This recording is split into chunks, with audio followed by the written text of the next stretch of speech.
नमस्कार दोस्तों। आप सभी का एक बार पुनः स्वागत है आपके अपने YouTube चैनल पर।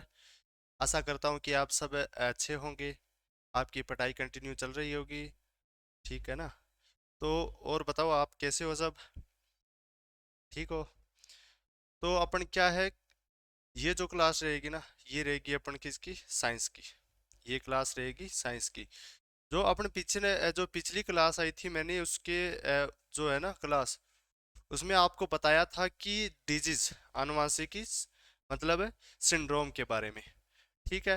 जैसे मैंने आपको बताया था Down syndrome, Patau, Turner syndrome, इन सब के बारे में बता लिया। ठीक है। डिजीज के जो टॉपिक था वो अपन क्या है, अपन समाप्त किया है। तो अपन जो नया टॉपिक लेकर आएंगे ना, जो नया टॉपिक लेकर आए, कुछ बच्चे बोल रहे थे कि सर ये पढ़ाओ, ये पढ़ाओ, लेकिन अपने क्या है, जो मतलब ज्यादा मतलब क्या है, पोल पोल जानते हो ना, वोट, उसके हिसाब से। तो मैंने फिक्स किया है कि जो अपना नया टॉपिक होगा ना, वो होगा मानव कंकाल। क्या होगा? कंकाल। इनसे भी क्या है, पर्सन बनता है। इससे भी क्या है, पर्सन बनता है। तो अपन आज चर्चा करेंगे किसकी? कंकाल की। ये बड़ा जो है ना, ये बड़ा टॉपिक नहीं है। ये या तो 1 या 2 दिन का टॉपिक है, ठीक है ना? इसके बारे में सामान्य आज अपने जानकारी देंगे, ठीक है ना? इसमें क्या है, अस्थि होगी अपनी, उपास्थि हड्डियां होती है ना, इन सब के बारे में अपने चर्चा करते हैं। मतलब कौन सी कहाँ होती है, हाथ में कितनी होती है, पैर में कितनी होती है।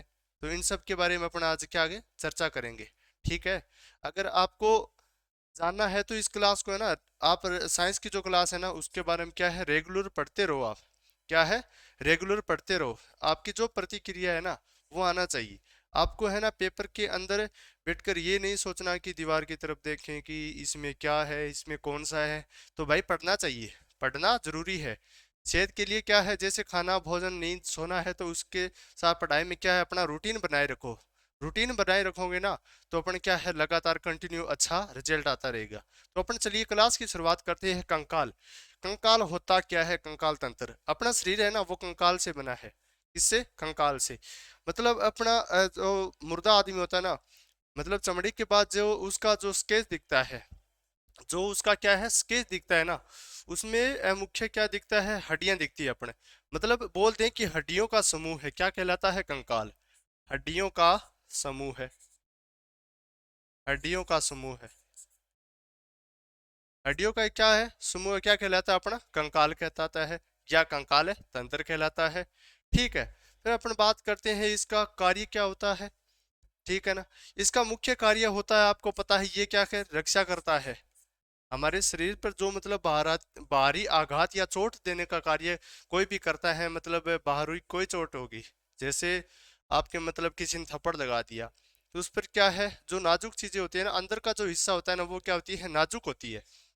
जो नाजुक होती है, तो उनसे जो उनकी रक्षा कौन करता है, तो ये करता है कंकाल, हड्डियां। ठीक है ना, हड्डियां। ठीक है, रक्षा करना।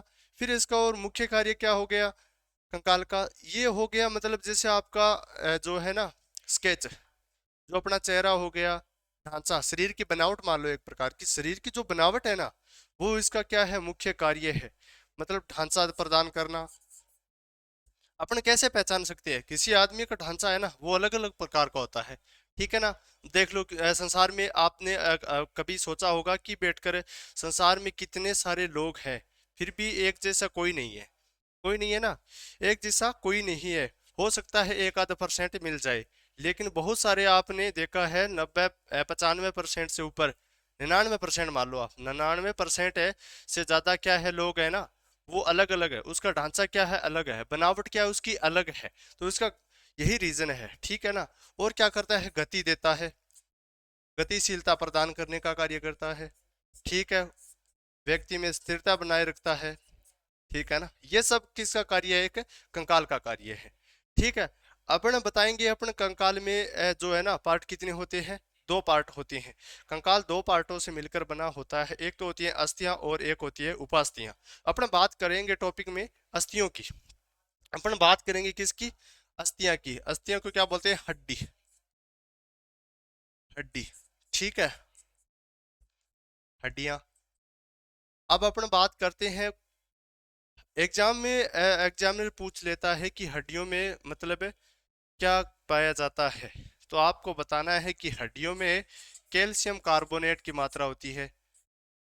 कैल्शियम है। कई बार ये पूछ लेता है कि हड्डियों में किसकी मात्रा होती है, कैल्शियम कार्बोनेट की मात्रा। ठीक है ना, किसकी मात्रा होती है, कैल्शियम कार्बोनेट की मात्रा होती है। और पूछ लेता है कि कौन सी प्रोटीन पाई जाती है हड्डियों में, हड्डियों में प्रोटीन कौन सी होती है, तो ओसिन प्रोटीन होती है। ये बार बार पूछने वाला जो है ना क्वेश्चन है।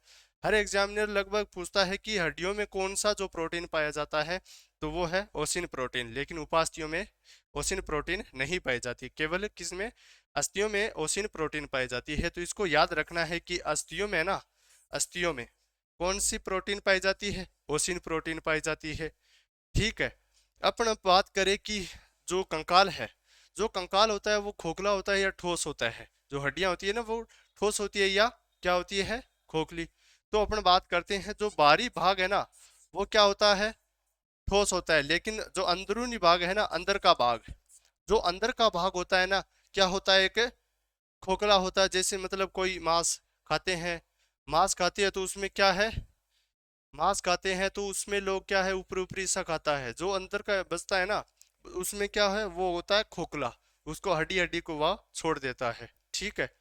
फिर अपन बात करते हैं सामान्य की, हड्डियां मतलब कितनी होती है। टोटल हड्डियां आपको पता है वयस्क में कितनी होती है, वयस्क में, ये भी याद रखना है, वयस्क में अस्थियां कितनी होती है, वयस्क व्यक्ति में अस्थियां कितनी होती है, तो आपको पता है 206। फिर अपन बात करते हैं भ्रूणावस्था में, जब भ्रूणावस्था में होती है तो बच्चे में कितनी मतलब होती है, भ्रूणावस्था के समय अस्थियां, भ्रूणावस्था में अस्थियां, भ्रूणावस्था में अस्थियां कितनी होती है, 306। याद रखना, वयस्क व्यक्ति होता है ना उसमें अस्थियां होती है 206, लेकिन भ्रूणावस्था में अस्थियां कितनी होती है, 306।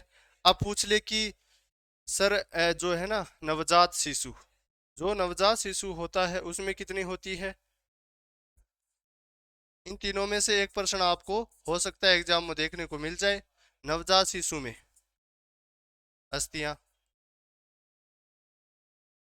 नवजात, मैंने अभी आपको बताया है कि वयस्क जो व्यक्ति होते हैं ना उसमें 206 हड्डियां होती है। भ्रूणावस्था के समय कितनी होती है, 306 हो गई। ठीक है, 306 हो गई, 306 हो गई। लेकिन किसकी बात कर रहा है अपने, नवजात शिशु के बारे में का बात कर रहा है, तो उसमें कितनी हो गई, 270। ठीक है ना, मतलब जैसे जैसे बड़ा होता है तो उसमें क्या है, अस्थियां में क्या है, बदलाव आता है। जो छोटी होती है वो बड़ी हो जाती है। ठीक है ना, जो बड़ी हो जाती है, मतलब दो होती है वो कुछ है एक में मतलब कन्वर्ट हो जाती है। इसका कारण है कि ये अस्थियां है ना वयस्क में अलग, भ्रूणावस्था के समय अलग, और शिशु में क्या होता है, अलग होता है। ठीक है। तो ये तो हो गया अपने सामान्य जानकारी, इसको याद रखना है ना। ठीक है ना, इसको याद रखना है। हो सकता है तो इसका स्क्रीनशॉट भी ले लो आप। वयस्क में अस्थियां कितनी होगी, 206। भ्रूणावस्था में अस्थियां हो गई 306। और नवजात शिशु में अस्थियां हो गई 270। और आपको मैंने एक बार बताया था कि पेशियां कितनी होती हैं, पेशियां, पेशियों की संख्या कितनी होती है, 639। ये भी याद रख लेना। ये भी बता देता हूँ कि जो पेशियां होती है ना हमारे शरीर में, वो कितनी होती है, 639। अब अपन बात करते हैं कंकाल तंत्र प्रकार, प्रकार के बारे में, प्रकार के बारे में बात करते हैं तो दो प्रकार के होते हैं। एक तो होते हैं उपांगीय, उपांगीय, और एक होता है कौन सा, अक्षीय। मैंने आपको बताया कि कंकाल तंत्र किससे मिलकर बना होता है, हड्डियों से बना होता है। ठीक है, जो है ना ये भी इसके पार्ट है। कंकाल कितने हैं, एक तो हो गया अंदरूनी भाग, एक हो गया बाहरी भाग। तो ठीक है ना, उनको बोलते हैं, एक को बोलते हैं उपांगीय और एक को बोलते हैं अक्षीय। अब अक्षीय और उपांगीय में कौन कौन से भाग आते हैं, कितनी अस्थियां पाई जाती है, उन सब के बारे में આપણે बात करेंगे। ठीक है, मैंने आपको बताया हड्डियां कितनी, अस्थियां कितनी होती है, पूरी हड्डियां 206। ठीक है ना, अब इनको डिवाइड करेंगे, अब इनको डिवाइड करेंगे। अब देखो उपांगीय में, उपांगीय में अंग कौन कौन से आते हैं, बाहरी अंग, जैसे पैर हो गया और हाथ हो गया। ठीक है ना। ये क्या है, ये हो गया। इसका कार्य क्या है, गति देना। ठीक है, चलने में, घूमने में, मतलब गति हो गया ना, क्या है, गति और चलने, घूमना फिरना, ये सब इनका कार्य क्या है, हाथ पैर का है। ठीक है ना। तो फिर अपन बात करते हैं इसकी, ये रक्षा का कार्य नहीं करता, रक्षा का कार्य नहीं करता है बिल्कुल, क्योंकि इनको खुद को चोट लगती है। ठीक है ना। तो अपने इसकी ये जो संख्या होती है ना, ये कितनी होगी, 126, 126 संख्या होगी। उपांग ये पूछ ले कि उपांग ये जो अस्थियां होती है उनमें जो अस्थियों की संख्या होती है वो कितनी होती है, तो आपको बताना है 126। अब अपन बात करते हैं अक्षीय की, अक्षीय कंकाल तंत्र की। ठीक है ना। ये इनमें अंग कौन कौन से होते हैं, इनमें होती है पसलियां, इसमें एक तो होगी अपनी पसली। ठीक है, कहते हैं ना कि पसली तोड़ दी, और ये पसली तोड़ दी, तो वो है। ये कौन से आती है, ये अंदर वाला हिस्सा है, ये कौन सा है, अंदर का हिस्सा है। ठीक है। एक हो गया अपना मेरुदंड। ठीक है, मेरुदंड मतलब है रीढ़ की हड्डी। ठीक है ना, रीढ़ की हड्डी। फिर अपन बात करते हैं इसके कार्य, ये क्या करते हैं, रक्षा का कार्य करते हैं। ठीक है ना, ये रक्षा का कार्य करते हैं। ठीक है। अपन बात करें कि इनकी संख्या होती कितनी है, इनकी संख्या होती कितनी है, तो इनकी संख्या होती है 80, इनकी संख्या होती है 80। तो टोटल मिलाओ 126, तो उपांग्य होगी और जो अक्षीय है वो कितनी होगी, 80, तो दोनों को मिलाकर कितनी हो गई, 216। अब अपन बात करते हैं, ये तो होगी अस्थियां टोटल। अब अपन बात करेंगे किसकी, कि ये अस्थियां कहाँ कहाँ पाई जाती है, कहाँ कहाँ पाई जाती है, मतलब कौन से जो शरीर का भाग होता है ना, हाथ में कितनी है, पैर में कितनी है। ठीक है, हाथ में भी कितनी होती है, पैर में भी कितनी होती है, उन सब के बारे में अपने बात करेंगे। मेरुदंड में कितनी होती है, पसलियाँ कितनी होती है, हाथ मुंह का नाक में कितनी होती है, तो अपन उन सब पर क्या है आज चर्चा करेंगे। सबसे पहले अपन बात करेंगे अब किस पर, हाथ की, हाथ की अस्थियां। ठीक है ना, हाथ की अस्थियां, हाथ की अस्थियां, हाथ में, एक हाथ में कितनी होती है, 30 होती है, तो दोनों में कितनी होगी, 30 दुआ 60। ये याद रखना, एक पूछता है कि एक हाथ में अस्थियों की संख्या या हाथों में अस्थियों की संख्या, तो आपको बताना है कि एक हाथ में 30 अस्थियां होती हैं, एक हाथ में कितनी होती है, 30, और दोनों में कितनी हो गई, 60 हो गई। ठीक है ना। तो अपन देखते हैं कहाँ कहाँ पाई जाती है, अभी बताता हूँ आपको। ये हो गया अपना कंकाल। ठीक है ना, ये हो गया अपना कंकाल। ये क्या है, इसको बोलते हैं कंकाल, इसको बोलते हैं कंकाल।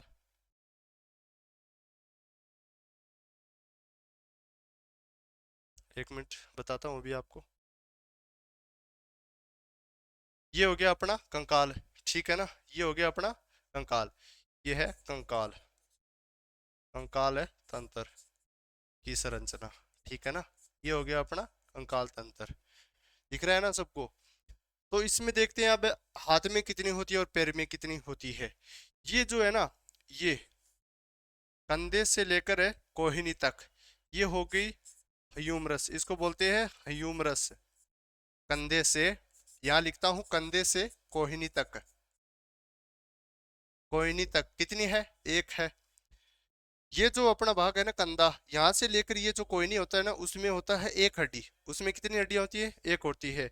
एक हाथ में एक हड्डी होती है, मतलब दोनों में कितनी हो गई, टोटल दो हो गई। जो यहाँ का जो कंधे से जो है ना कोहनी तक, उसका जो पार्ट है ना वो कहलाता है ह्यूमरस।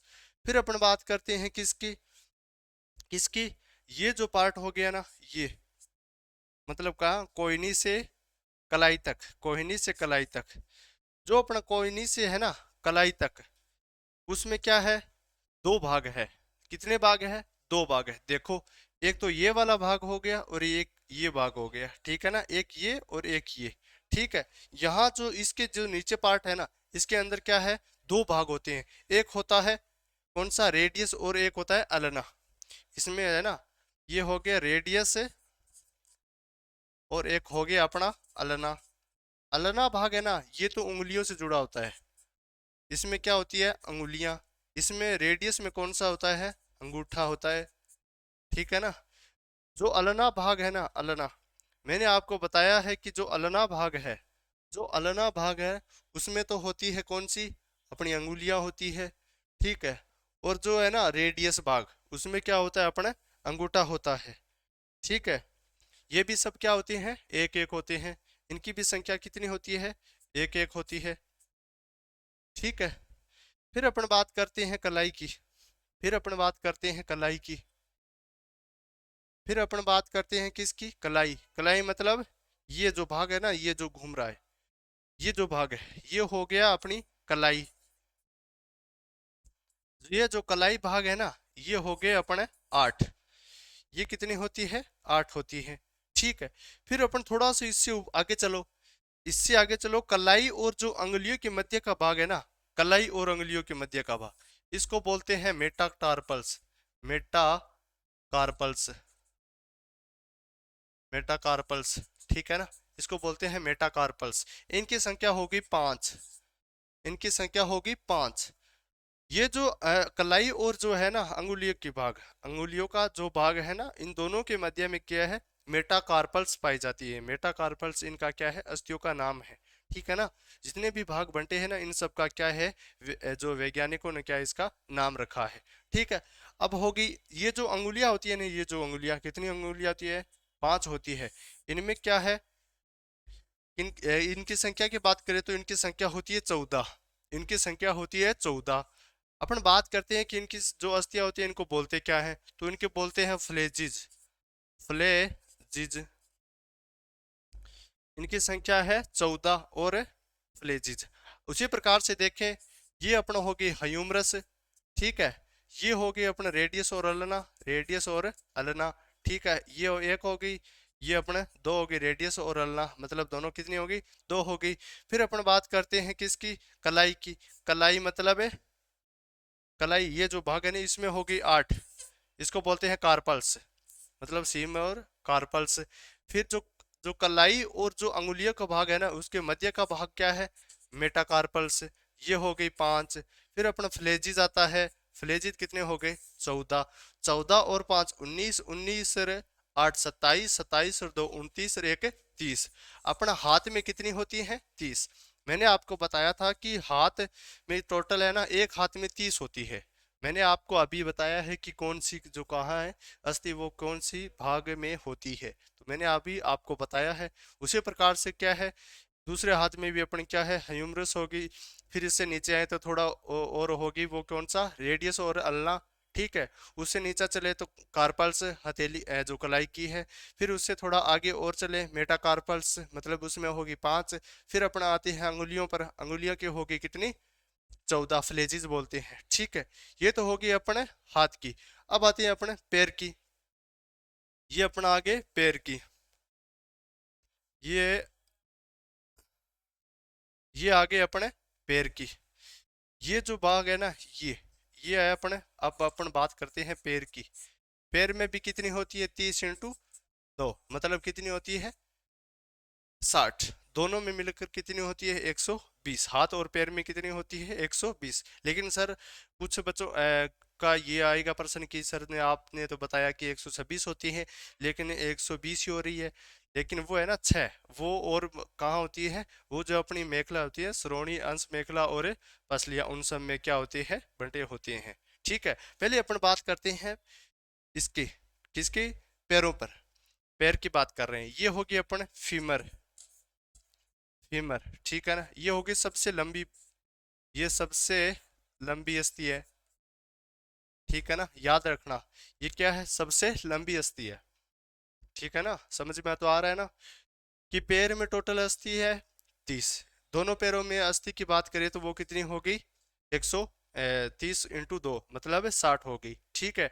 हाथ और पैर को मिला दे तो मैंने आपके अभी आपको बताया है कि हाथ की जो है ना अस्थियां, उनमें होती है 60 दोनों में, और 60 इसमें होगी, 120 होगी। तो अपन बात करती है पैर में कहाँ कहाँ होती है, ठीक है। पैर पैर में कहाँ होती है, फीमर। फिर अपना आता है घुटना, ये आता है टखना, टखना में आता है पटेला, ठीक है। टखना में आता है अपना पटेला। ये तो हो गया कौन सा, कूल्हे से लेकर, कूल्हे से लेकर ये यहाँ तक, ये अपना कुल्ला है, ठीक है, बैकग्राउंड। और ये है अपना टखना। ये जो टखना और कुल्ला है इसको बोलते हैं फीमर। ये जो है ना अस्थि, ये शरीर की सबसे लंबी अस्थि होती है। ह्यूमरस से हाथ में पूछे तो ह्यूमरस जो सबसे लंबी अस्थि है। अगर पैर में पूछे, पैर में पूछ ले कि जो है सबसे लंबी अस्थि कौन सी है, तो आपको बताना है बच्चों कौन सी, फीमर। फिर अपन बात करते हैं टखने में। टखने की बात करते हैं तो पटेला हो गया। जिस प्रकार से मैंने आपको बताया था कि हाथ में रेडियस और अल्ना पाई जाती है कलाई और किसके, कोहिनी के मध्य, उसी प्रकार से इसमें क्या है, टक, ये जो है ना, ये अपने क्या है, टकना हो गया। ये जो अपना है टकना, और एक हो गया अपना घुटना। इन दोनों के मध्य भी क्या है, एक एक पाई जाती है, क्या, अस्थि पाई जाती है, जिसको बोलते हैं टीबिया फिबुला। टीबिया और फिबुला, टीबिया फिबुला, ठीक है। ये जो होती है ना, जिस प्रकार से हाथ में रेडियस और अल्ना थी, ये भी उसी प्रकार से सेम क्या है, इसका नाम चेंज हो गया। पैर में भी टखने से आगे लेकर घुटने तक, ये इनमें क्या है, टेबिया और फुविला नाम की क्या दो अस्थि होती हैं। ये भी दोनों पैरों में एक एक होती है। इनकी संख्या की बात करें, एक और एक। अब अपन बात करते हैं टीबिया। टीबिया मैंने अभी आपको बताया है टीबिया के बारे में, तो इनकी संख्या तो होगी एक, लेकिन ये क्या होती है, मोटी होती है थोड़ी। ये जो है ना, ये देखो, ये वाला जो भाग है ये थोड़ा क्या है, बड़ा है, और ये क्या है, पतला। जो पतला वाला भाग है ना, वो तो है फिबुला, ठीक है। और जो बड़ा वाला भाग है ना, ये हो गया टीबिया, ये हो गई पतली। अब अपन बात करते हैं कार्य। टीबिया का कार्य क्या है, शरीर का सबसे ज्यादा वजन, शरीर का सबसे ज्यादा वजन वहन करता है, वजन वहन करता है, ठीक है ना। पूछता है कि शरीर का सबसे ज्यादा वजन वहन है कौन सी अस्थि करती है, तो आपको बताना है टीबिया। टीबिया कहाँ होती है, पैर में होती है टीबिया और फिबुला। फिर अपन नीचे चलते हैं, किसमें, अपना हो गया यहाँ पर, यहाँ पर हो गया टीबिया फिबुला। फिर अपन चलते हैं इसमें टखने में, टखने से आगे चलते हैं तो यहाँ पर हो गया कार्पल्स, ठीक है। फिर टखने और अंगुली के मध्य की बात करें तो हो गया मेटाटार्पल्स, ठीक है, वही सेम है। फिर अंगुलियों में हो गया कौन सी, फ्लेजिज। फ्लेजिज कितनी हो गई, 14। वही सेम प्रोसेस है। कार्पल्स कितनी हो गई, कार्पल्स कितनी हो गई, 8 हो गई। और अपन बात करते हैं मेटा कार्पल्स की, तो वो भी संख्या में कितनी हो गई, 5 हो गई। अब अपन इनकी संख्या की बात करें तो फ्लेजिस कितने हो गए, 14। इनकी फिर फीमर की बात करें, वो होगी 1। फिर और होगी टीबिया फिबुला, टीबिया और फिबुला, इनकी संख्या होगी 2। फिर अपने कार्पल्स और मेटा कार्पल्स, 8 और 5, ठीक है। ये हो गया 15, 15 और 2, 15 2 हो गए 17, 17 और 5 22, 22 और 8 है 30। मतलब इनकी संख्या कितनी हो गई, पैर में 30 हो गई, ठीक है ना। पैर में भी संख्या इनकी क्या होगी, 30 हो गई, ठीक है। ये तो अपने थी, क्या थी, अस्थियां, हाथ में और पैर की अस्थियां, ठीक है। इन सब के बारे में अपना अध्ययन किया। अब आपको पता चल ही हो गया कि हाथ में कितनी अस्थियां होती है और पैर में कितनी अस्थियां होती है। जो कंधे और कुल जो है ना, कंधा और कोहनी, उनके मध्य कौन सी है, हाथ में कौन सी अस्थियां होती है, ये अपने क्या है, सामान्य जानकारी है। क्या है, अपन जो दैनिक जीवन है ना, उन सब में क्या है, अपने सबको पता है कि इतनी अस्थियां होती है। जिनको नहीं पता है, जिनको नहीं पता है, वो सब क्या है, कोई ना याद कर लेना अच्छे से, ठीक है। तो इसका बचा जो पार्ट है ना, वो अपने जो नेक्स्ट क्लास आएगी उसमें करेंगे, ठीक है। धन्यवाद, मिलते हैं अगली क्लास में।